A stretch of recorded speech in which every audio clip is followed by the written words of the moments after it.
तपाईको होइन होइन मेरो होइन त्यो होइन नि तपाईको होइन होइन होइन यसो भए किन मस्केको बौरु नडिसक्यो के हो तेरो दिमाग ह मास्किन हुँदैछ सुटिरहेछ भित्रैबाट बाहिर देखिँदैछ देखियो अरे यस्तो गऱ्यो भने त जो पनि हाँसिहाल्छ नि हो कसम खानु त्यसो भए यो प्रेम पत्र तपाईको होइन अरे कुन प्रेम पत्र हो मलाई पनि भन न म पनि सुनौँ मलाई कसैले भन्दैन भने मामा पहिला उहाँलाई कसम खान दिनु मैले कहिले कसम खाएको भए पो त आज खानु साँचो बोल्नु भने मैले लाजपछिको मान्छे बेहुला छैन हाम्रो छोरोको कसम खाएर भने यो पत्र तपाईको होइन भनेर ए ले पहिले त थाहा छैन कहाँबाट सडे गलेको कागजपत्र ल्याएर मेरो भन्छे नाम लगाउँछे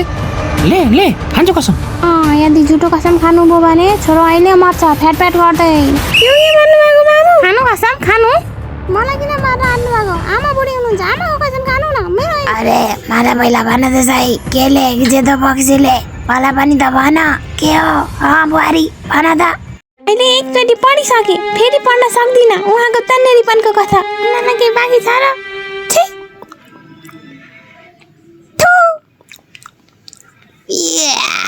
हगिदियो मुतिदियो त्यही नेरी सबै त गर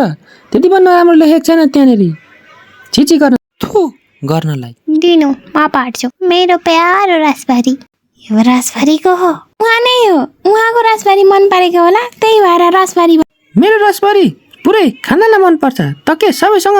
चक्कर चलिरहेछ सबैलाई नाङ्गो बनाएर बाटोमा कुद्न थाल्छ फाइलमा प्रेम पत्र भेटिँदैन तपाईँको फाइलमा भेटिएको छ तपाईँको प्रेम पत्र नाङ्गे मात्र अरू के गर्छु भइसकेपछि के बच्यो र बाँकी अरू गर्नलाई ह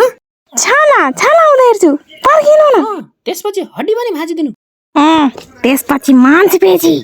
यो पढ्नु कि नपढ्नु सुरुमै झगडा हुन्छ यहाँ मेरो टाउको तात्तिसक्यो पढ्दिनँ म हट नादी मलाई भन्दा होस् यो बक्सीले के लेखिछे मेरो प्यारो रासबारी तिम्रो अधेरोको स्वाद चाहेको 2 वर्ष बितिसक्यो अदर भनेको के हो अदरको स्वाद भन्नाले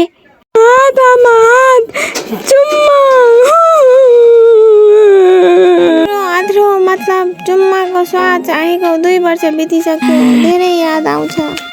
मेरो भेटघाटको त्यो पल जब तिमी र म एउटा कोठामा बन्द थियौँ र चाबी नालीमा झरेको थियो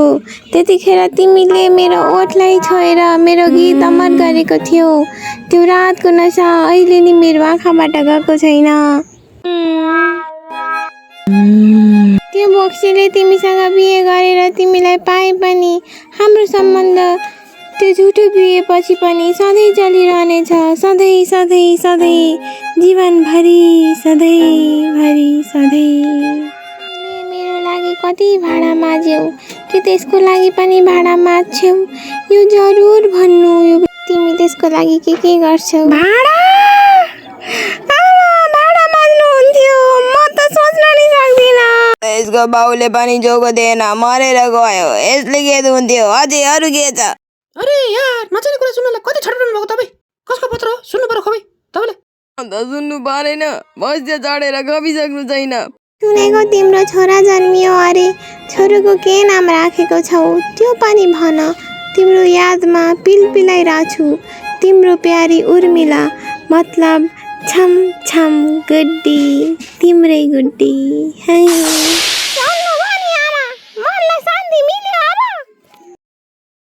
जन्मेको छ मतलब 10 वर्ष पुरानो चिठी हो 10 वर्ष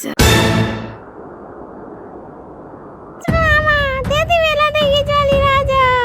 को हो यो उर्मिला तेरो नयाँ मम्मी हो तेरा बाउले ल्याउन लागेका छन् साँच्ची हो त्यसो भए त झन् राम्रो ओहो ओए होए बल्ल अरे यार म बारम्बार भन्दैछु यो मेरो फाइलमा कहाँबाट प्रकट भयो कोही उर्मिला छैन मेरो जीवनमा चिन्दिनँ म यो नाम गरेको केटी चिन्दिनँ म कति पुरानो सडे गलेको कागज मेरो जीवनमा आएर भेटिएर मर कसको चिठी हो थाहा छैन सबैजना मिलेर मलाई पागल बनाउँछन् साला पुरै पागल भइसकेँ म साला हट हट हट हट हट जिन्दगी झन् भइसक्यो मेरो आएर बाबा नयाँ मम्मी आएको राम्रो हो नि बाबा ल्याउनु यो मम्मी मोटी हुनुहुन्छ अब पाताली मम्मी ल्याउनु चुप लाग्छ गइहाल्यो यहाँबाट पिट्नुहुन्छ त्यही भएर भनेको ल्याउनु नयाँ मम्मी ल्याउनु बाबा ल्याउनु पोलिस छैन